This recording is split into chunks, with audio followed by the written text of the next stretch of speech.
Hello and welcome to Not Alone Now, the website that focuses on mental positivity and getting over things like depression and anxiety and the like. I've got a good friend of mine, Jay, on the show to talk to me today, who's just laying behind me. Hello. And we're basically just going to have a bit of a chat. It's probably going to be a bit of a garbage truck on fire. This is the first interview we do. But yeah, very, very pleased Jay agreed to come on the show. Very grateful. I know it's a bit nerve-wracking. But yeah, Jay, welcome. Hey, what's up? How you doing? Yeah, not so bad. Yourself? Yeah, good, Ty. Good. So, I guess the... trying to think of topics, the best thing to start off with would be... Don't know, just tell me a bit about yourself. For those that don't know me, I'm J or Jay, however you want to pronounce it. I've already been introduced as such. I don't know, I'm this guy. I went through a thing though. I had a little rough patch with mental health. I was in poor mental health for a little bit. But I like to think I'll come out of it the other side pretty good.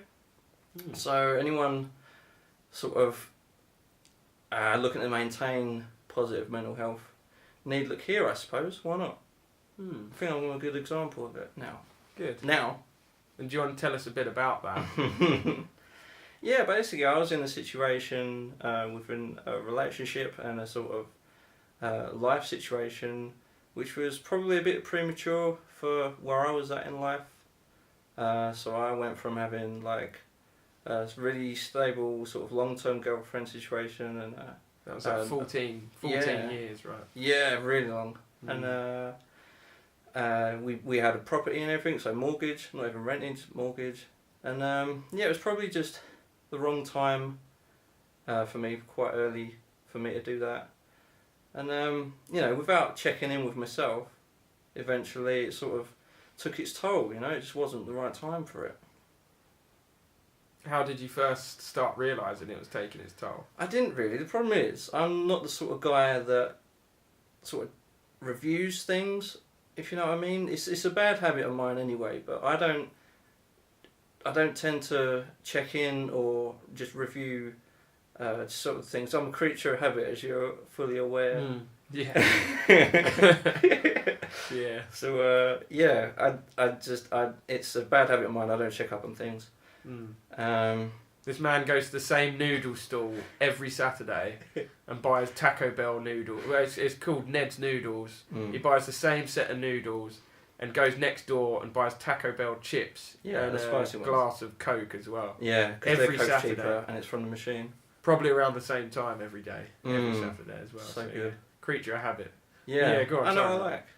But yeah, I just had a bad habit of not checking up on things, and so I suppose my mental health sort of, just through not being in the right place, without even questioning it, just sort of gradually deteriorated over the space of, I don't know, 4 years or something, slowly. And I just didn't even realise it, so it's so clear now though, like looking back, I must have been in such poor sort of physical and mental shape. Yeah. I can understand now, it was probably really unattractive. I was in a rut. I didn't have much spending money. Yeah, it can't have been attractive. It's just so hard to see, isn't it, at the time? Yeah, at the time. Yeah, I just got that terrible habit. I don't check myself. I wreck myself. It was a realization that wasn't even my realization. You know, the choice was made for me. You know, she decided to break up with me, and that was difficult at the time, but it was the right thing. Which is totally cool. Now I see that, but yeah, it's so clear now. Like it must have been so unattractive, really. Like it's bizarre looking back at it. But at the time, you don't realise. No. You know, there was someone who told me once during that period, you're like, you might even be depressed. And I remember at the time just completely shrugging it off with myself, like fully, like, no, I'm not. Yeah. No, I'm not. But they were like, yeah, you're displaying the symptoms, all of the symptoms, you know, things like not wanting to go out and sleeping in too long and not eating properly, like regularly, stuff like that. And yeah, just completely blanked it. I was like, no, I'm not. So strange. And then when was your aha moment when you wanted help? Did you realise you were depressed and you thought, cool, that's fine, I'll deal with it, I'll get help, or did you resist a bit at first? Or No, I was pretty good with that, I suppose, when it dawned on me. Probably just because of the massive upheaval that I had, the sort of splitting up, selling the flat, that pet animal we had together, just figuring out who takes that. Yeah, just a massive life upheaval. Then I was sort of cool with myself and decided myself then that it was depressing me. It wasn't till later that I realised that it was beforehand that it started. I thought that was starting it. I thought that was the beginning of it, but it had already set in. I realise now. Wow. Yeah. And then how did you go about helping yourself? I looked online. Luckily, I managed to find proper resources through NHS Direct and online and stuff. And then I saw the symptoms, bad sleeping habits, bad eating habits, lack of drive, poor self-image, stuff like that. That was all showing up the symptoms, and I was like, yeah, actually I have this. This has just started, even though it hadn't just started. Yeah. But yeah, that's when it was. Yeah. It was only later that my sort of counsellor suggested that it had already started. Yeah. And your counsellor, did you get help through work in terms of insurance and everything, paying for? Nah, the NHS luckily referred. Oh wow. And covered me on that. Oh, that's good. Yeah, that's good, really man. cool. Yeah, she was awesome. And she really helped you work through a lot of stuff. And the 6 months leading up to it, did you? Because obviously you were aware at that point, aware enough to want to speak to someone. Did you? Were you trying to help yourself along as well in the meantime? I was looking at the resources on that, but I thought I was something special or something different. Where no, this can't help me. I'm not going to take out a gym membership suddenly, or the stuff that they do. It's you got to just start eating properly. That was quite impossible. Yeah, well, it was hard, man. Cool though. So you saw. I know she did you. Well, a world of good. And I know you feel stronger. You feel stronger now than you did ever before going to see her, right? Right. One of the best things she said to me when I went in there, first thing she said, first question was, what do you want from this? And my response, immediately at the time, being all down and that, I was I just want to be happy, sort of thing. It was ridiculous. But fair play. And no, she immediately, she just shut that down. She was like, no, that is not what I'm for. That's not what I'm going to do. That's not what I do, basically. Right. She said, you've got to help yourself. I'll give you the tools and what you need to fix that and help you do that. But you can do that. You can make yourself happy. Yeah. And that really stuck with me. That was a proper moment. I was like, my God, yeah, I need to... Yeah, I really need to channel this. And she really knew what she was talking about. She was really cool. Yeah. It's amazing. They're really clever, obviously, to do what they do. But, yeah, it reminds me, she was a psychotherapist and counsellor. And the first session I had with her, I've actually had 2 lots of 8 sessions, I think, with the same lady in the past 3 years, probably.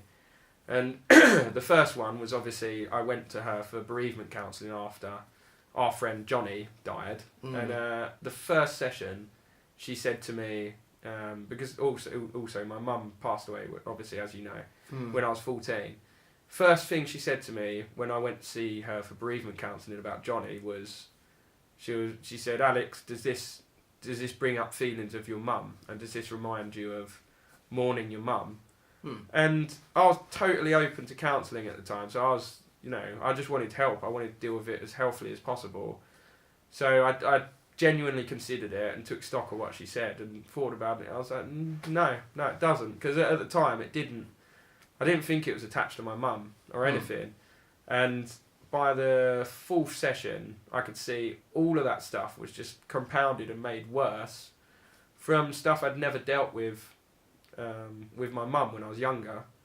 getting over my mum or anything like that. And then it was like, wow, and then that actually means, a lot of decisions and some bad decisions I've made in my life are through not dealing with, abandonment issues attached to my mum and stuff. And I was just like, wow, it just blew my mind. But she never, ever pushed it. Past the first session, she asked me once.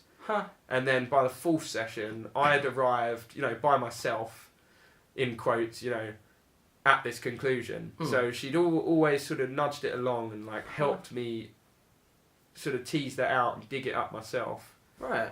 But she never, there's never a push, it feels like. And it is totally is yourself. It's your own good work that they sort of enable. It's great. That's some amazing direction. Yeah, it's clever, man. But that's what I mean. I think it's interesting, like you say, it's always within yourself, within your power. Yeah. See, that's amazing. See, I hear so many people that I know of people that have gone to see a counsellor, and they've had it, paid for by the NHS and all that.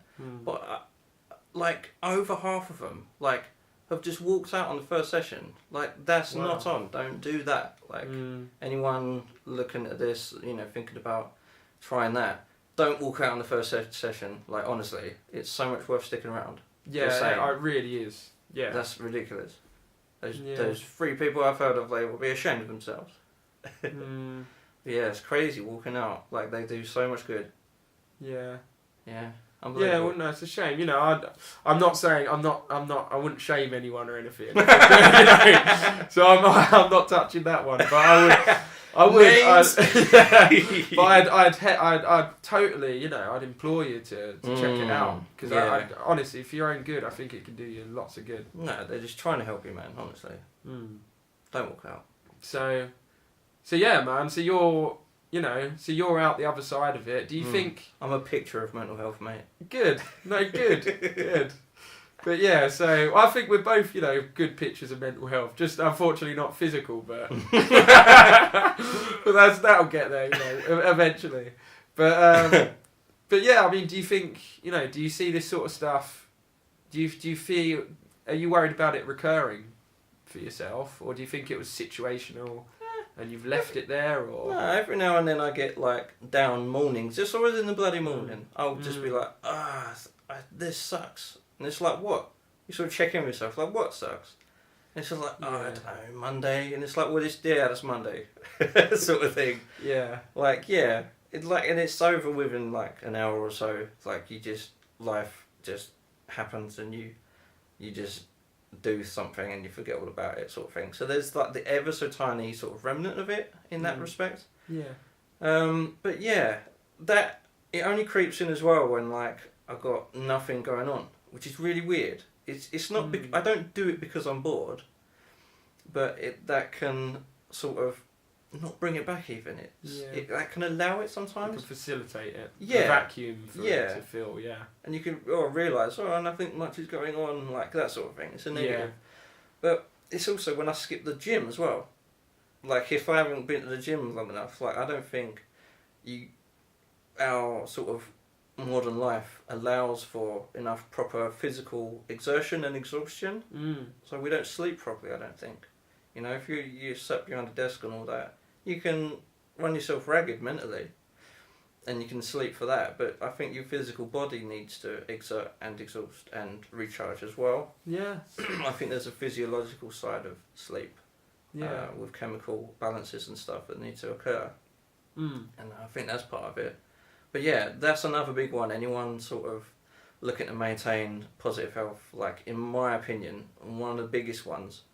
They should prescribe it on the NHS as well with counselling, I think. The gym. There's physical exertion, whether it be cardio or muscular, building or whatever. It works wonders. I can recommend it to anyone. Is that why does it work so well, do you think? Is it just because you're getting more sleep or everything? The sleep one's a big one. Yeah. And so, of course, the appetite as well. You've got to feed it. Yeah. It's, protein and just stuff. Like, you get a better appetite. You probably want to eat more, but you should try and channel that into eating little and often. That's probably, I've heard that's the best way to do it. But whatever. Yeah, just the sleep is the big one. Proper sleep pattern. You know, and like I say, I think sleep, there's a chemical process to it, and it needs to happen in the brain and like with the body. You know. Yeah. You know, stuff needs to flush out and that. Yeah, it's taking out the trash, isn't it? Basically. Exactly. I can't recommend that one enough. What about play? What about like, you know, what do you do to? Because for me, I mean, I used to go to the gym a bit, but I'm a bit of a scumbag now. I haven't been to the gym in years, man. You had that stint with a bike? Yeah, I rode a bike around a little bit, and then I got bored of that and stuff, and I was just like, I don't know. I mean, I enjoy it when I'm exercising. I need to get myself back into it, really. But my main thing for maintaining mental health is just playing music, whether that's singing or playing guitar, or both preferably, or writing music and stuff, and just being a bit creative. I notice if I haven't done it, if I haven't got the chance to do it for 2 days, then I can get a little bit bummed out. Weird, but if I'm doing it regularly, I'm on top of the world. You get your creative juices flowing. Yeah, and it has to. I think like just any sort of anything that's not work, anything that's play or whatever is massively important. Actually, I think I know what you mean. I'm like that with the camera. I get a itchy trigger finger, shutter finger. Creativity, right? And I just feel like I ain't got a good picture in a while. Like, I've got to get out there and get that thing. Yeah, get that shot. That's it. I know what you mean. That's why when I had a stint of photography, that's because I lived in a sort of surrounded terrace house in Leeds for 1 year. Yeah. Well, I lived in Leeds for 8 years, but this one particular year, I couldn't play music at all because the neighbours would just bang on the wall at the slightest thing. Oh, really? And I started freaking out, and I started going to practice studios and stuff, but that was like 17 quid an hour. Well, so I bought a camera and started going around taking pictures, and that gave me, you know, a bit more of a creative outlet in lieu of music. So I just need some sort of outlet. Otherwise, okay. Yeah. We don't class video games as that, do we? Well, video games, I mean, I don't know. I mean, video games for me are a double-edged sword. I love video games, and I love playing video games with you, and it's almost. Though, isn't it? Yeah, well, it's not just that. It really has like a physical effect on me. Like I love. It's funny when we're like.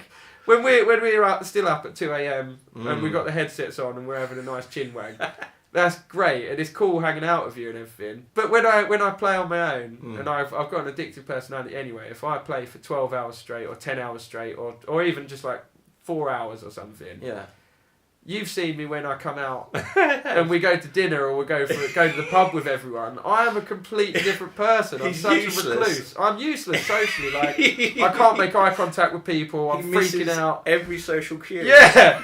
People start laughing at a joke and then 2 minutes later I'll be like, oh! So for some reason, maybe because it's so insular or whatever, computer games are my guilty pleasure. I love them, but they... It's your vice, man. You got to have a vice. Yeah, I guess so, yeah.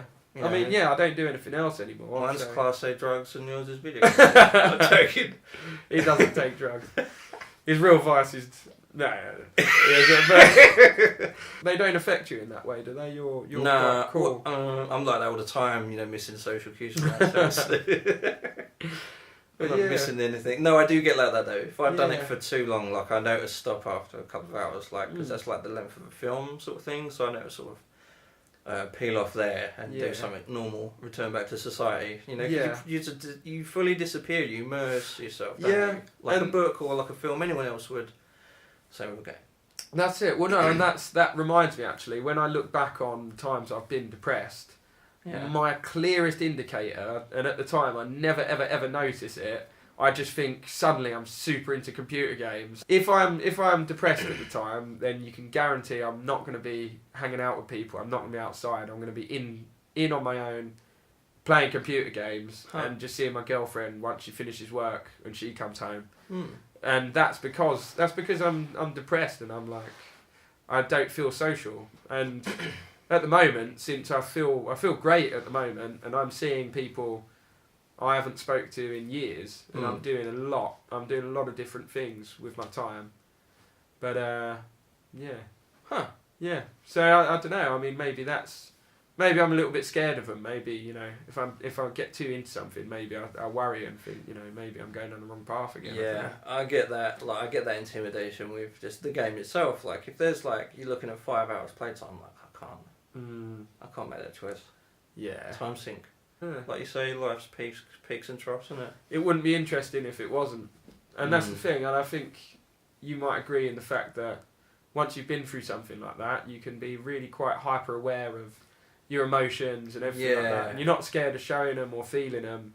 Right. And big time, I agree. Generally, life becomes quite a bit more interesting, and your interaction with people becomes quite a bit more interesting. It was a little intense. Like, mine was quite concentrated. I had all those things happen in one time. Like, I've had it quite cushy life-wise. Otherwise, I'd say it was a concentrated dose. But no, you're right. Like, you're right. It's peaks and troughs, and you come out the other side so much better, and having learnt stuff. The situations that led to it, I wouldn't ever wish happened on anyone. It's crazy. But the fact that, you know, we've been through that and come out the other side is, you know, I feel richer for it. So yeah, it's cool, man.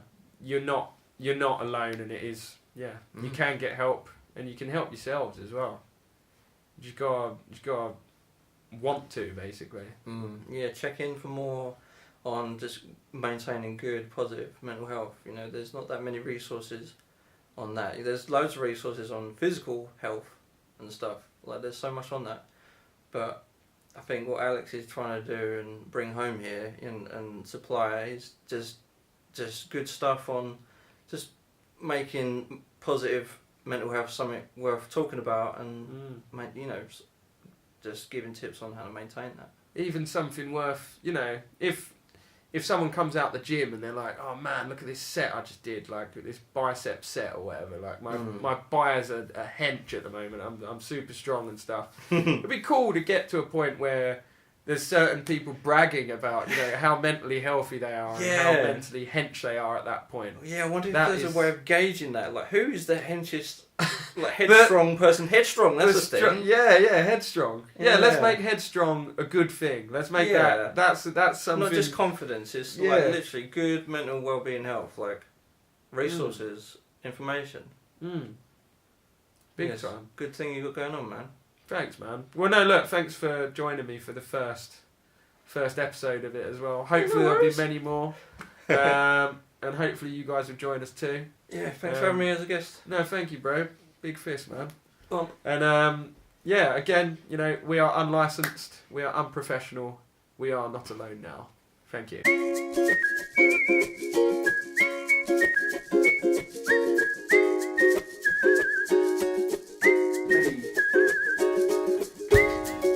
Nice, that's good.